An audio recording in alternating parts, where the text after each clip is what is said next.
Good day everyone. So ang i-report ko ngayon ay ang gasket, sealants, and bearing. So, ang learning objectives ay the students should be able to identify and explain the functions, types, and materials used in gaskets, sealants, and bearings in automotive systems. To appreciate the importance of paper maintenance and selection of gaskets, sealants, maintenance, and selection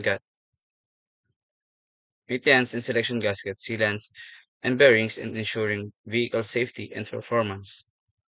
The students will be able to demonstrate correct identification and handling of different types of gaskets, sealants, and bearings used in automotive applications. So, first is, what is gasket? A gasket is an elastromatic component that covers the intersection between two surfaces. They are usually manufactured from a variety of materials, including rubber, cork, or paper, metal, copper, and foam. This flexible element can be used for broad scope of purposes due to its functionality. These include anti-vibration, packaging, hygiene, noise and sound reduction, and most importantly, its common use, sealing. So, here are the types of gaskets. But the first is the spiral wound gaskets. So, spiral wound gaskets are constructed by winding metal strip and filler materials such as graphite or PTFE in a spiral pattern. This design provides resilience and strength, making spiral wound gaskets suitable for high pressure and high temperature applications. So, ang spiral wound gaskets ay makikita natin sa exhaust system, manifold, and etc. Dahil sa capabilities ng spiral wound gaskets ay ino-offer nito yung advantage na in durability and temperature resistance and reusability. So, the second type of gaskets is the ring joint gaskets. Ring joint gaskets are metallic gaskets with an octagonal or oval-shaped cross-section. They are primarily used in high-pressure applications such as oils and gas pipelines, where they provide excellent sealing performance under extreme conditions. Ring joint gaskets require precise machining of the plane surfaces for optimal performance. So, ring joint gaskets ay ginagamit to seal uh, ring joint gaskets are metallic sealing rings na oval or octagonal. It is designed para sa mga high pressure or high temperature flame joints.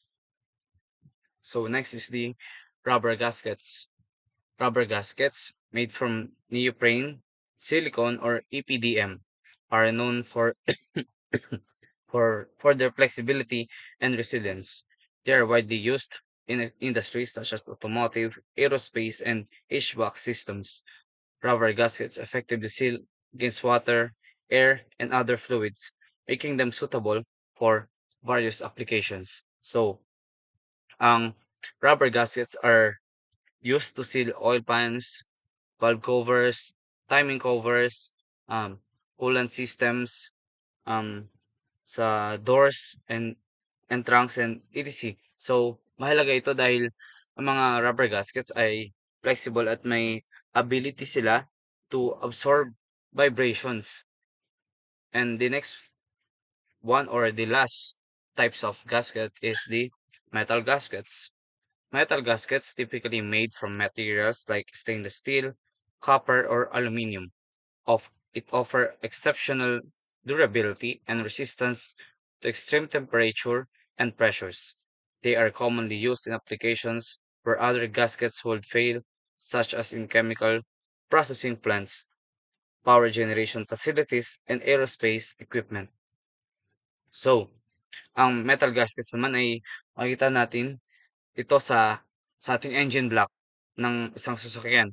Ginagamit ang sorry po. Ang ginagamit ang metal gaskets para sa mga high temperature and high pressure environment.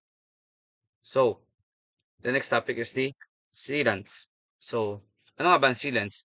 Sealant is the elastic filling compound used for the waterproof or other purposes applied to the welded or joint area between the structures including auto body, construction and civil work vehicles, agricultural vehicles, and switchboards. Sealant's performance must be maintained for a long time, which is applied for the purpose of enhancing hermetic function of the adhered structures, and it also required that the sealant must have a tough adherence to the object components. Complaint nature, complaint, compliant nature to the swelling, shrinking, and moving objects, and must maintain long durability against corrosion by exposure to the fluctuating heat, moisture, and UV beam. UV beam. So the first type of sealant is the silicone sealant. Silicone sealant is an adhesive type that's commonly used in to fill small gaps, seal joints, and repair cracks. It's very resistant to watering, moisture, and extreme temperatures, which make it ideal for many automotive applications. Unlike many other sealants, silicone tends to remain flexible and doesn't shrink or crack over time. As such, using this product will likely yield a strong, long-lasting bond. So, silicone sealant ay ginagamit upang isil ang oil pans, valve covers, timing covers, water pumps, thermostat, and intake manifolds. Kung sa mga electrical or lightings naman, ginagamit ito sa headlights, taillights, and electrical housing para ma-prevent ang moisture. So, next type of sealant is the bottle sealants. It is more commonly used for waterproofing or sealing cracks. They are used in waterproofing applications, air leaks, and crack filling between layers. Bottle rubber is an excellent choice for weather stripping, weather stripping, providing an effective barrier against the elements. So, bottle sealant ay may dalawang type. Merong sealants na yung pinipiga, yun. So, meron din naman na bottle sealant na para siyang tape. Ginagamit ang ginagamit itong bottle sealants para sa ating mga sasakyan para ma-reduce ang vibration noise. Kaya kahit na magpatugtog tayo sa ating mga sasakyan ay hindi maririnig masyado sa labas yung ingay ng ating sasakyan. Madalas natin ito makikita pagdating sa mga doors, windshield, sa sa sa back window 'yan. So, next is the polyurethane sealants. Polyurethane sealants is utilized for sealing and filling gaps, preventing water and air from entering joints, accommodating the natural movements of building materials, and enhancing visual appeal. Silicone and polyurethane are two widely used types of sealants. In the automotive industry, polyurethane sealants are used for bonding and sealing windshields, body panels, and other components to enhance structural integrity and prevent water leaks. So, polyurethane sealant ay ginagamit naman sa mga body panels, track beds, or floor plans. Ginagamit rin ito sa pag-install ng mga windshields and back windows. So, the last, no. So, the fourth First type of sealant is the acrylic sealants.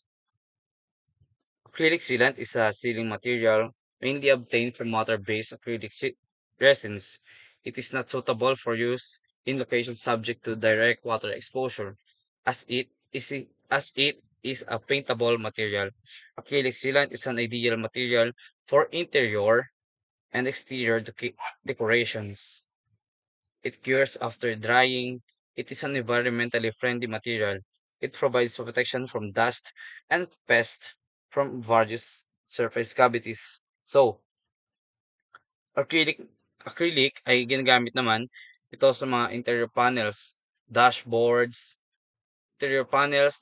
dashboard gaps, trunk trunk linings. Pwede rin ito sa soundproofing to fill small cracks and holes. So, the last is the expandable mastic sealant. In automotive manufacturing and repair, mastic sealants are applied to seams, joints, and panels, sorry, reducing noise and vibration and preventing water and dust infiltration. So, lastly, ang expandable mastic sealants ay ginagamit naman or ang mastic sealants ay isang rubber-based sealant that expands pagka ito ay nainitan, binablock nito yung mga water and dust na maaaring makasira sa ating mga sasakyan. 'Pag nainitan nito or na-expose siya sa heat, nag-e-expand siya kaya mas naba-block niya yung mga water and dust na puwedeng pumasok sa ating mga sasakyan. So, the next topic is the bearing. So, ano nga ba ang bearing? Bearing bearing play cru a crucial role in automotive applications, providing support and facilitating the movement of various components. There are several types of bearings used in automotive systems, each designed for specific purposes. Automotive bearings are mechanical components designed to enable rational, rotational, or linear motion while reducing friction and supporting loads. They are commonly used in various vehicle systems, including engine transmissions, wheel steering, mechanic, wheel steering mechanism, and suspension systems. So the first step is the ball bearings. These are the most common type of automotive bearings, consisting of spherical balls enclosed within a ring. They are used in wheel hubs, transmission, and other rotating components due to their ability to handle radial and axial loads efficiently. So, ball bearings are used to reduce friction between moving parts and support both radial and axial loads. May kita naman natin ang mga ball bearings sa mga wheel hubs upang suportahan ang weight para magkaroon ng smooth wheel rotation. Next is the roller bearings. Roller bearings use cylindrical or tapered rollers to support loads and reduce friction. They are suitable for high load applications such as engine crankshafts, transmission gears, and differential assembles. So, roller bearings are use cylindrical or tapered rollers instead of balls, which is it increases the contact area and allows them to carry heavier tools. Ang roller bearings ay makikita natin sa wheel bearings, especially sa rear axles, sa crankshafts para ma-support ang rotation kahit na may mabibigat na dala. So, next is the plain bearings. also known as, also known as sleeve bearings. Plain bearings use sliding surfaces to support rotating or linear motion. They are commonly used in engine connecting rods, camshafts, and suspension systems. So, plain bearings are smooth metal that allow one part to slide or rotate over another with a thin film of lubrication. May kita natin ito sa mga suspension components sa bushing and control arms. Sa suspension ang suspension, alam naman natin ang suspension is nagmo-move siya ng ng up and down. So itong plain bearings ay mahalaga sa suspension para magkaroon ng smooth, smooth movement dun sa suspension natin para hindi siya hindi maano yung sasakyan natin na hindi matigas yung suspension. Lastly is the thrust bearings. These bearings are designed to support axial loads and prevent axial movement in one direction.